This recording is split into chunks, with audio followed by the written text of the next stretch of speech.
Hey there, thanks for joining us.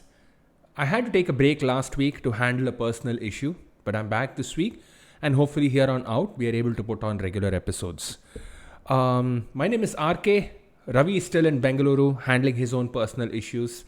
This is Code Space, and this week, let's build a beautiful kaleidoscope.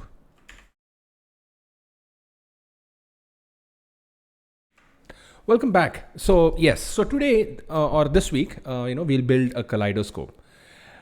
In the off chance that you don't know what a kaleidoscope is, I'm just going to bring up a Google image just to see what the toy looks like. I mean, it's a toy in which there are, I think, pieces of bangles, broken glass bangles that are suspended in some kind of oil, and there are mirrors on all sides of it. So when the bangles sort of start falling down, they create this very beautiful symmetrical pattern. It's better shown than described. So let me just get on with it. This is what a kaleidoscope is supposed to look like, or this is what I used to have as a child. And when you look through the eyepiece, it creates these very beautiful patterns. These patterns are actually generated out of these very small pieces of bangles or glass beads that were suspended in oil. They had mirrors on each side, each reflecting its own image, and they would create these very beautiful kaleidoscopic patterns. There is really no way to describe what you saw in a kaleidoscope, but it was very beautiful. There are many DIY ways in which you can make your own kaleidoscope at home. I mean, a simple Google search reveals so many ways to make your own kaleidoscope.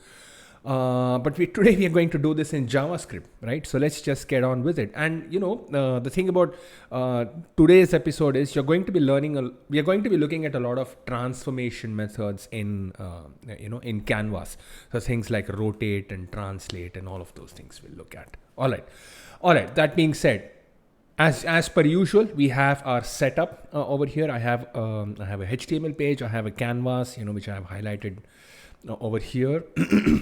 Yeah, so this is my HTML page. I have a canvas that I'm initializing in this in this document. I'm sorry, in this JavaScript file. I initialize the canvas element. I resize it if I want to. Because I want this to work on mobile devices as well. While we are on the subject of mobile devices, I just wanted to show a little bit of an update to our own website.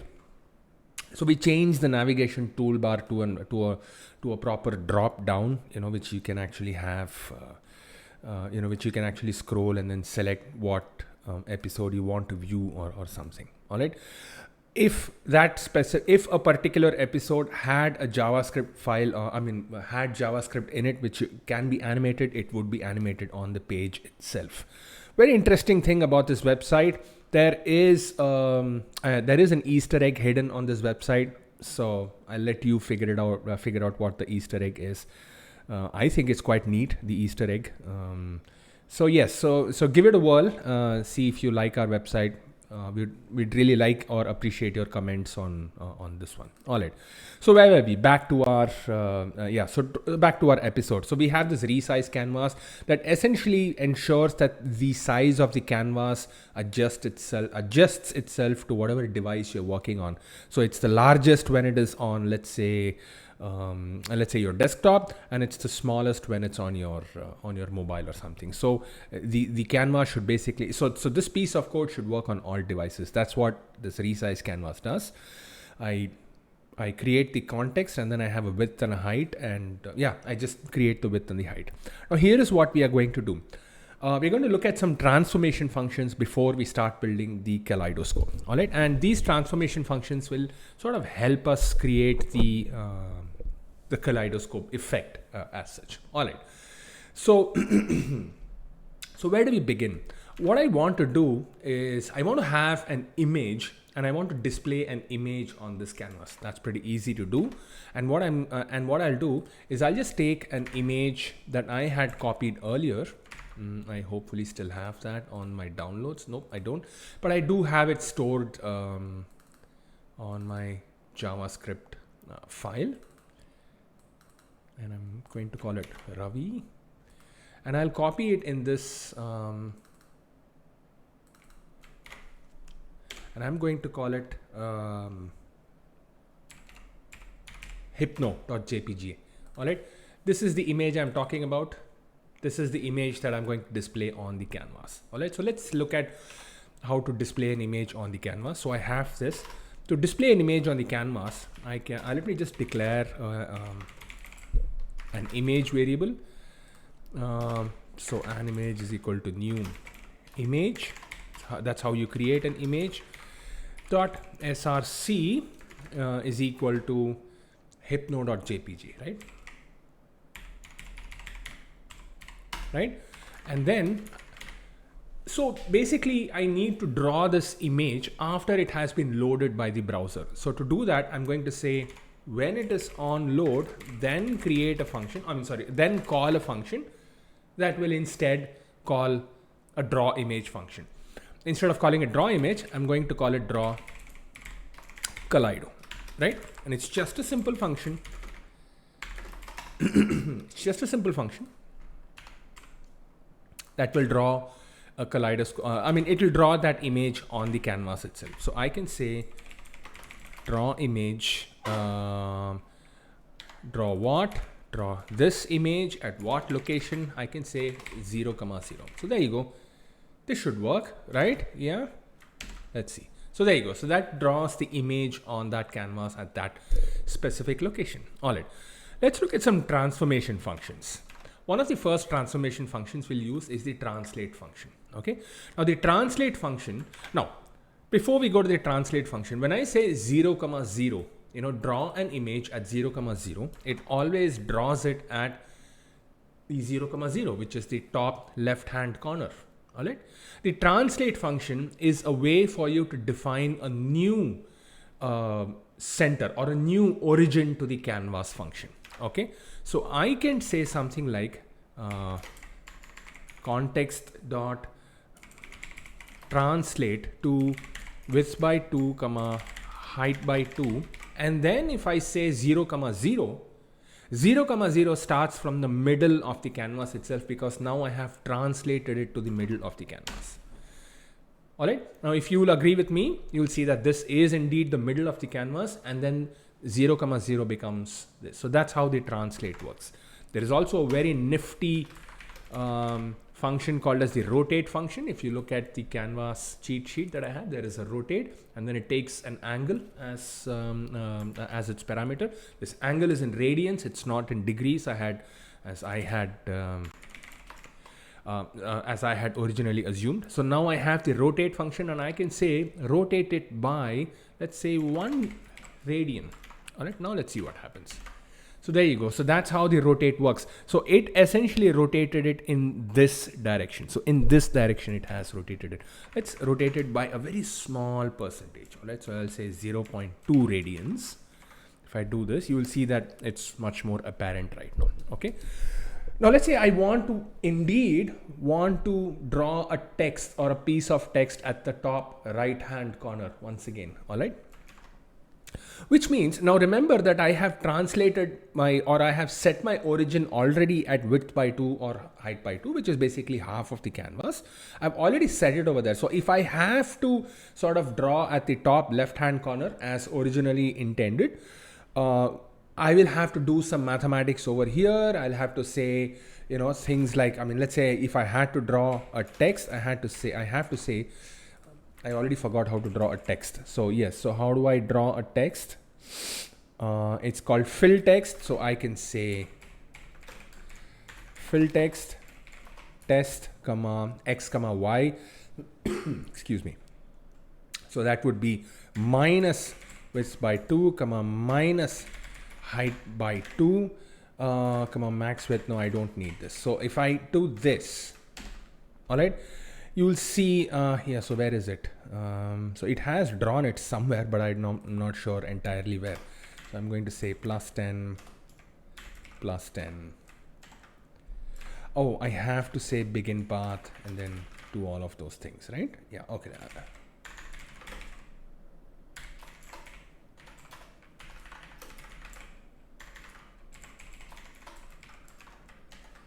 Okay. Oh yeah, I have to set the fill color, which would be, let's say, dot fill style is equal to hash, which is kind of black. then I can draw it over here. So anyways, it still doesn't draw it.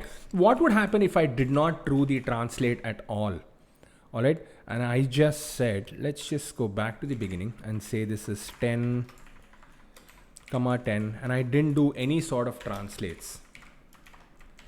Would it still draw it? Yeah, I mean, it still draws it at the top left-hand corner. So you can already see that the math to this becomes very complex. Like, for example, after I have translated it, and if I still wanted to draw something on the top left-hand corner, it becomes increasingly, or you have to sort of keep in mind where your current translated. Oh, it has actually drawn it here. So I'm not sure if you can see it, but there is a text over here. That's because I have put it at 10, 10, but that's fine. But if I really did want to draw it at the top left hand corner, I really have no choice but to do the maths to where the current origin is and then subtract those values from the current origin and then draw it. Except I have this very nifty thing called save and restore. The context has a way to sort of save its point, and then I can just say restore, which means whatever happens in between the save and the restore is only applied. I mean, these translates and these rotates are only applied to whatever is in between the save and the restore. So at the save, it saves the context's origin, its translation, its scale, and everything. It saves it before you apply all of the transformation functions, and then restores it to how it was before you did all of these transformation functions. So now let's see what it looks like. So there you go. So you have the image here, and after the restore, it sets the origin back to how it was. And now you can just say 10 by 10, 10, and then it draws the text where it is intended. I really hope you can see the text over there. I should have probably drawn an arc or something. That's fine. I'm really hoping you can still see that. Okay. Now that we are armed with that information, how do we draw a kaleidoscope, or how do we go from there? How do we draw a kaleidoscope from there? A kaleidoscope will have many sides to it, right? So let's do that. So let's create a function where I can draw many shapes, or I can define how many sides this kaleidoscope has. So I can say num sides is equal to 6. I want my kaleidoscope to have 6 sides. So I have 6 sides. All right. I have an image. I'm also going to create 2 variables called angle. No, I actually don't need to create them over here. I can just create them in the draw function itself. I'm going to keep this commented out for now because I'm going to use them later, of course. All right. So I'm going to say let angle is equal to, now if I'm going to have 6 sides, I'm going to have to sort of divide this kaleidoscope or divide this canvas into that many number of circles. So just take a whole circle. This num sides essentially says how much am I splitting this circle into. That's what it means. All right. So I have an angle. A whole circle, if you remember, is math.pi into 2 into 2 becomes a full circle. 2 pi is essentially, 2 pi is, or 2 radians is essentially a full circle. And, I'm sorry, 2 pi is essentially a full circle.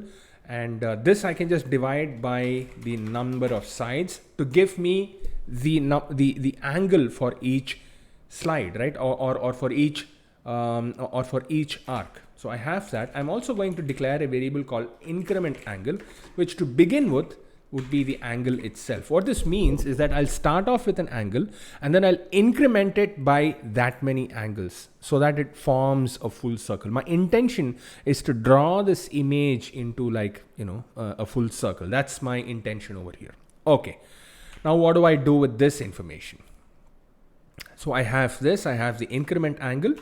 Now I can say for let I is equal to 0, I less than num sides, I plus plus.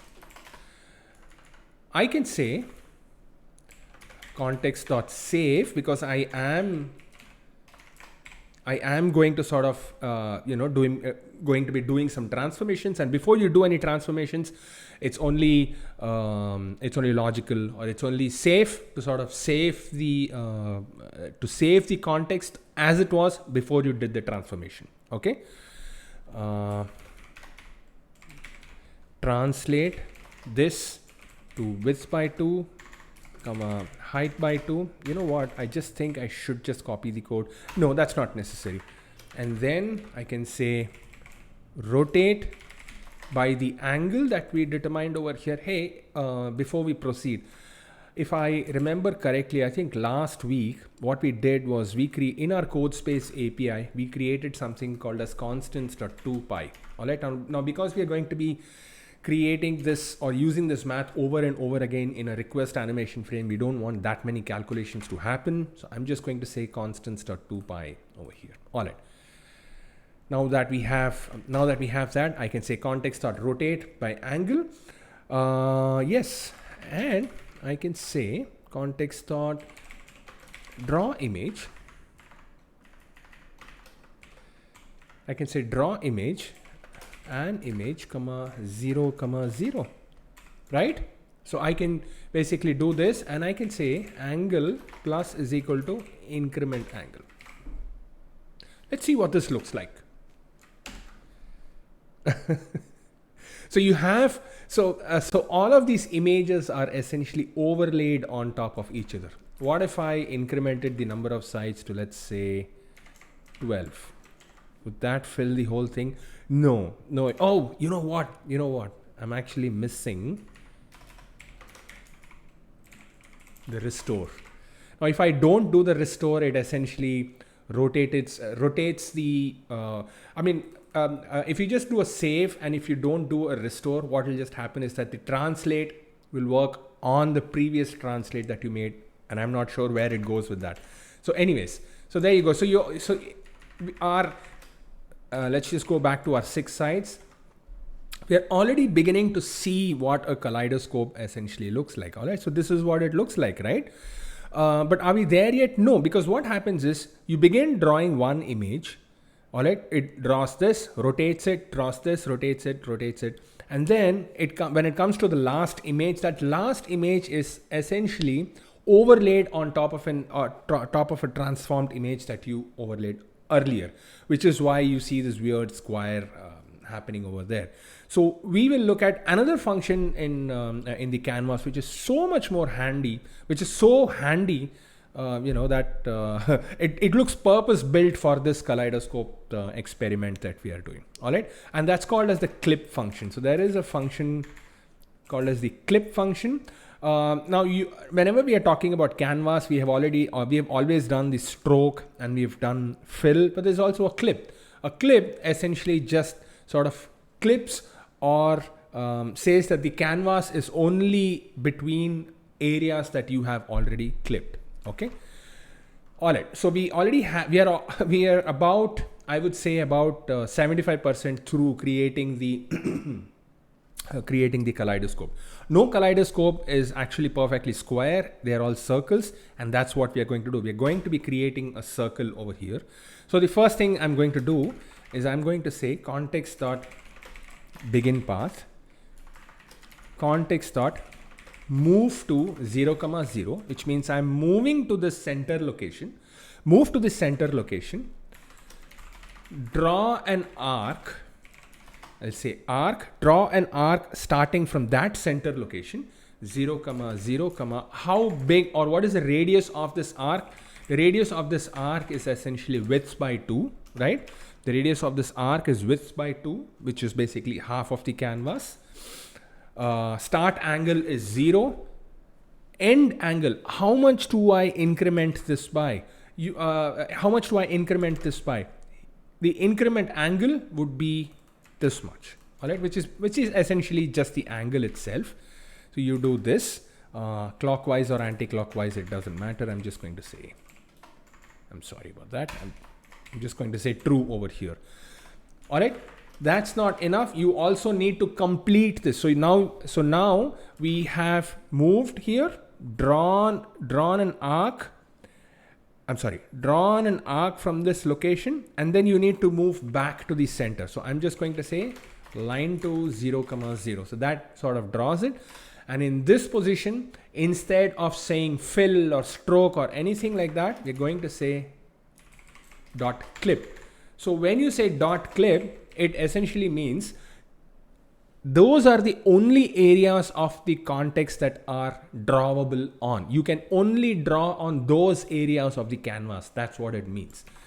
When you combine these two, you can see this is what it essentially looks like. So now you have like clipped it, and then those become the only drawable areas. All right. So this is becoming more and more like a kaleidoscope. As we get more and more towards it, it becomes more and more like a kaleidoscope. I think I should provide an angle over here because I do want it to go that many. No, that's not right. So that should be increment angle. Then you have the true. Okay. I know that this is in math.radians, and this is 2 pi by number of sides. And increment angle is angle, and then yes, okay.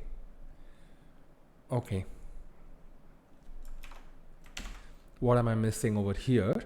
What I'm missing over here is that for now I'm just going to say increment angle into 2, and let's see where this gives us. No, that doesn't look right. Just going to say, you know what? I still think this is correct. I think this is correct because the image itself doesn't, the image is small so that it doesn't actually fill the entire clipped canvas. So I can assure you that this, including the white space, is the entire arc. You will see shortly how. Okay. So now that we have that, we have the draw image, and then we have the restore. I can safely remove this because I have this one. If you can just be patient for just one moment, I'm just going to change the mode over here. All right, that should cool the room and stop me from sweating. I'm not sure if you can see it, but I'm sweating just a little bit.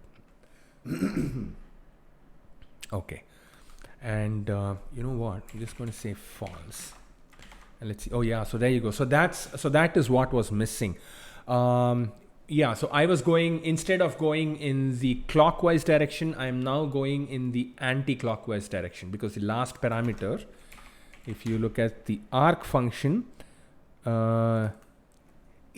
it basically says, is it anti-clockwise? I'm saying no, it's not anti-clockwise, it is clockwise. So there you go. So that false over there basically fixed that issue that we had.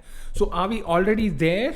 Have we already successfully managed to create a kaleidoscope? A kaleidoscope generally means there are some sort of animations or something that are happening to it, but there is no animation happening over here. And we are going to solve that. I mean, yes, of course, you can take this from here and you can like sort of animate the image by moving it around here and there, and then create your own kaleidoscopic effects using just the image itself. But we are going to go a step further and learn something new today. And what is that?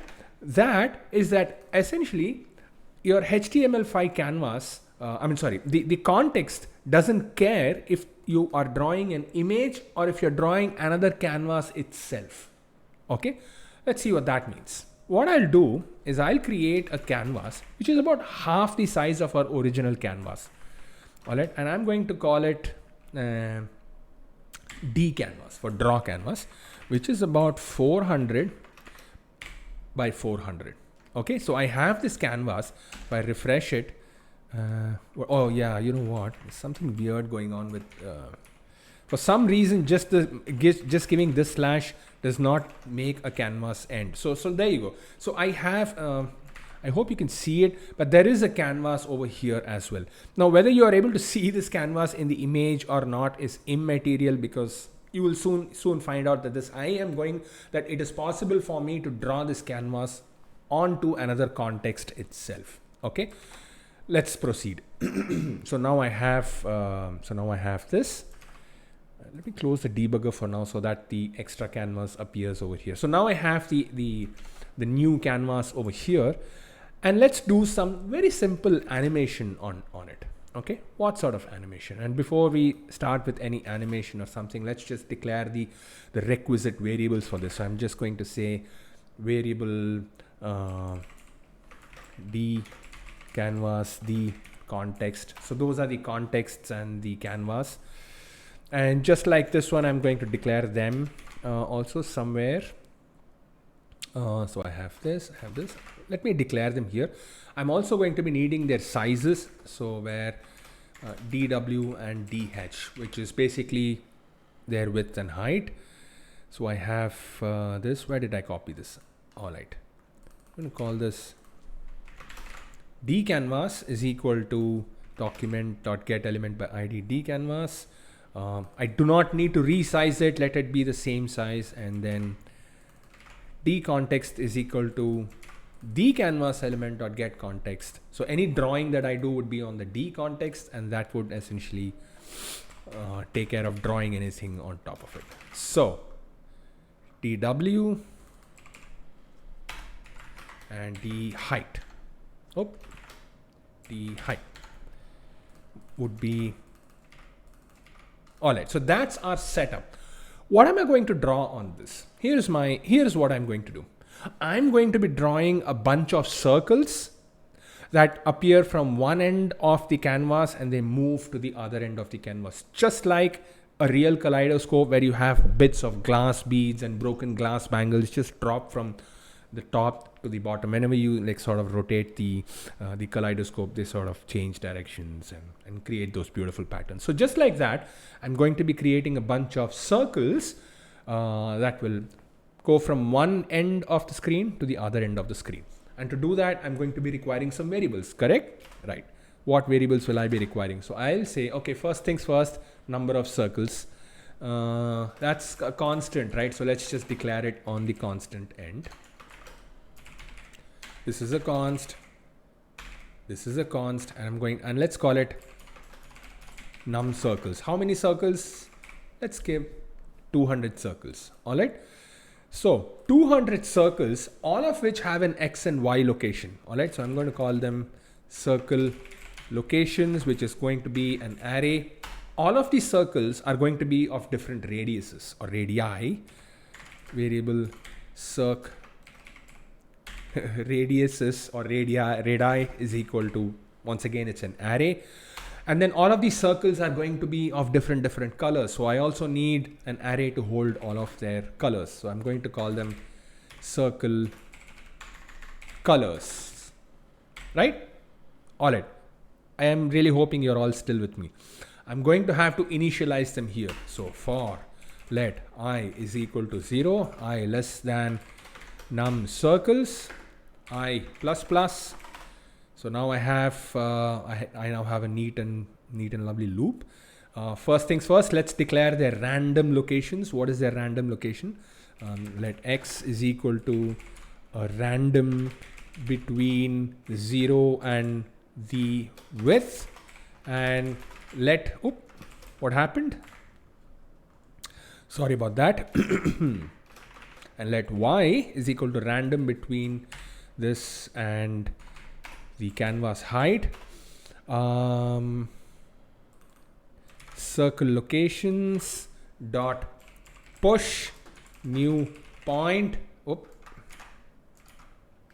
x comma y. All right. So that's my locations I have pushed. What else do I need? They need a random radius. Their random radius would be like a random radius. I'm going to say random between 0 and 10, and circle radii dot push. What is that? Random radius. There you go. That's my random radius.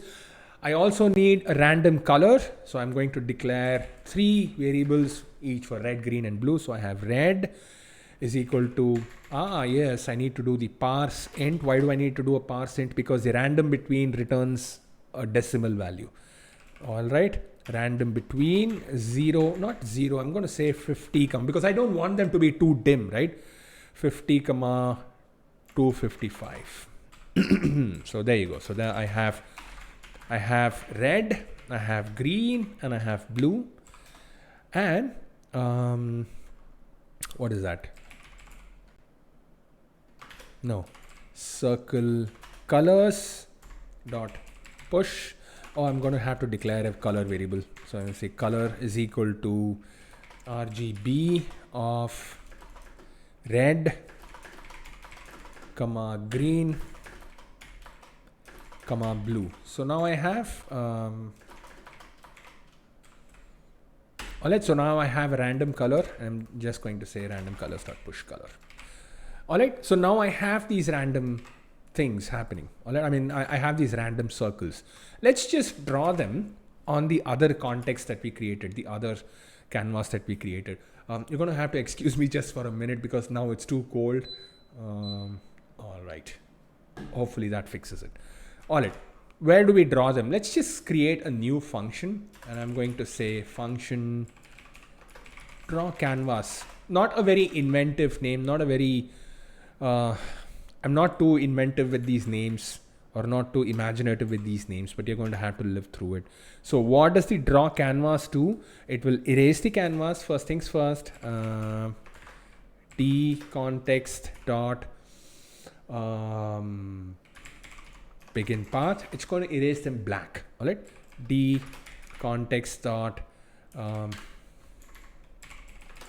fill rect 0, 0, I'm just going to say rect, not fill rect. All right, their width and height, and the context dot fill. So it fills it with black and then draws the 200 circles, right? Where does it draw it? I can say d context dot, oh, wait a minute. Before I do this, I need to set it to black, right? Dot fill style is equal to, I can just say RG, I can just say hash. I can use the hexadecimal, but I'm going to be using the RGB A, the RGBA 0, 0, 0, 1, right? Which is basically full alpha. I'm using this format for a reason that you will see in a very short while. All right. So t context dot fill style is equal to what fill style? Remember that color that we created, circle colors dot I, which is basically the fill style. The context dot begin path, the context dot so I begin the path and I draw an arc. I'll say arc at what location? It will be the circle locations of I dot x, and the same goes for y as well. So it goes like this. 0, what's the star? Oh, wait a minute, that's the radius. So that would be circ radii of I, start angle is 0. This one is 2 pi, and once again going back to our constants, I think it's constants dot 2 pi, clockwise or anti-clockwise. In this situation, it doesn't matter. I'm just going to give true. So there you go. So now I have an arc and I'm going to fill it. Do I fill it or do I? Yeah, let's just do a fill. Let's just do a fill. So now I have this nice little fill thing happening. So now I have circles of those things, 200 circles on the canvas, and I'm going to call this draw canvas from within the draw kaleido function. So let's just see what happens. So there you go. So that's exactly what we were expecting. 200 circles of random colors filled all across the screen. The idea is that I will put this canvas over here, but let's just go a little bit further. There's no animation. They're not dropping anywhere. What do? I can then say dot x plus is equal to, basically I'm making them drop, right? So plus is equal to what? 0.2. And then I can do the same with y as well, all right, which is 0.2 plus is equal to 0.2. So they sort of start dropping. Will they animate? No, of course not. They will not animate because I'm not doing any request animation frame. I'm not calling the excuse me. So now I have the request animation frame of draw kaleido. And so there you go. So now you should see that they are essentially all dropping at the same rate. They should drop at different rates. we can fix them, we can give them random values and things like that.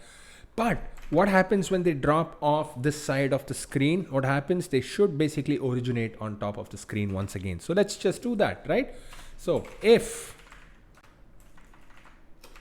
the circle location becomes greater than the width, or if the y location becomes greater than the height, then reinitialize it back to somewhere that we can see. What do I mean by reinitialize? Basically, I'm just going to take all of this and I'm just going to reset it back.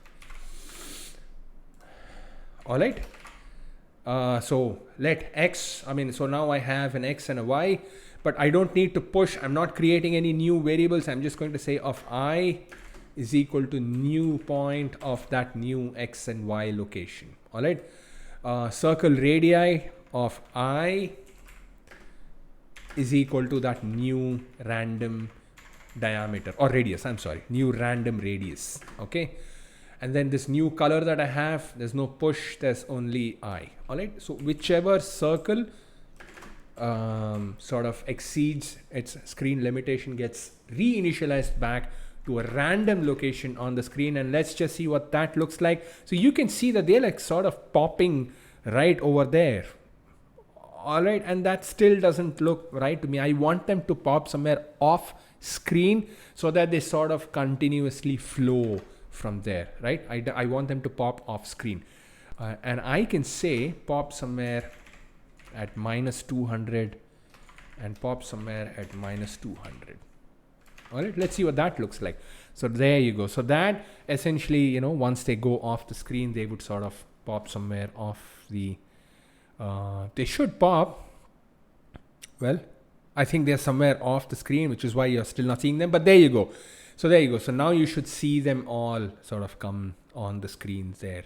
Now, the thing over here is that they're all sort of flowing at the same rate, but that's not the case with these flowing glass beads or glass broken bangles. They sort of flow at different speeds, if you remember, right? Some of them going faster than the others. So I'm just going to create another variable called circ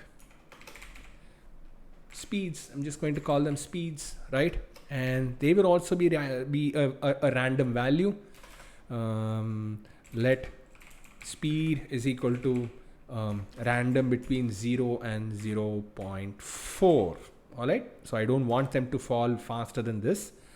And circ speeds of I is equal to speed. I'm going to need this. So I'm going to copy this.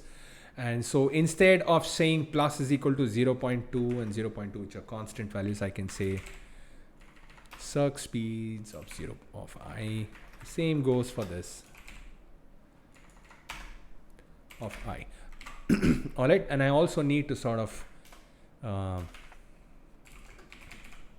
did I copy them? Oh yeah, I did copy them. All right. So let speed is equal to, and then circ speeds of I. Oh, hold on. I should say push over here, shouldn't I? Right? I should say push over here because remember it's only initialized. It's only initialized as an array. There is no set.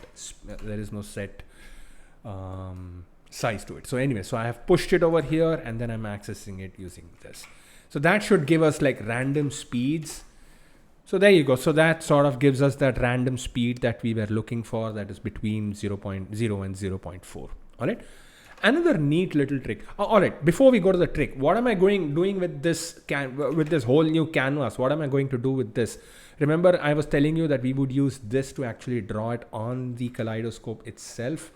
And there is this neat little function, not neat little function, but one little shortcut that you can use.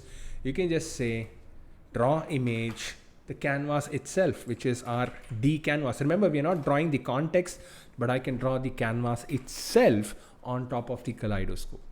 All right. So there you go. So that's our kaleidoscope, right? With nice little, beautiful little motions and all of those things happening. It still doesn't look a lot like a kaleidoscope, but you can do a lot of these effects, and you can add a lot to these effects that will make it more like a kaleidoscope. One little thing that we can do is we can change the alpha. Remember that trick from last week? where if you set this alpha, it creates these beautiful little trails. So let's just do that. I can say 0.01 over here, and let's just see what happens. There you go. That's a neat little canvas. It looks really a lot like a kaleidoscope once you have like a lot of these circles originating from that one location. All right, nice little flower patterns and everything is created once you have this. Once we set that value. Okay. There is another thing that you can do. We can increase the number of sides. That's just a simple trick. That's number one. You can increase the number of sides. And another thing you can do is you can hide this canvas entirely. So I can just say style. I think it's called visibility. Visibility hidden. So once I do that, I no longer have to. I'm no longer seeing the off-screen canvas that was there to sort of distract me from what's actually being or distract me from the actual kaleidoscope. So there you go. So that's your kaleidoscope for you. I hope you really liked this. It's neat. I'm just going to increase the speed just a little bit. I'm going to say a random value between 0 and 1. And the same goes over here, 0 and 1. This should really be just one function, but instead of that we have many different functions, but that's fine. But there you go. So that's your kaleidoscope. Beautiful little kaleidoscope. This kaleidoscope has 12 sides. You can play around with this. Like for instance, I'm pretty sure that a kaleidoscope shows mirror images on adjacent blocks. So this block would actually be a mirror of this, and I'm pretty sure there is a way to do it by flipping the image onto its side and then taking care of it in that manner. All right. Let me know in the comments what you think about this kaleidoscope that we just built. Let me just switch the screen over here. All right. Let me know what you thought of the kaleidoscope today. And if you like this episode, do leave a like, comment, and tell your friends and subscribe to this channel. It really helps us grow and it really encourages us. Thank you very much. Thanks for joining.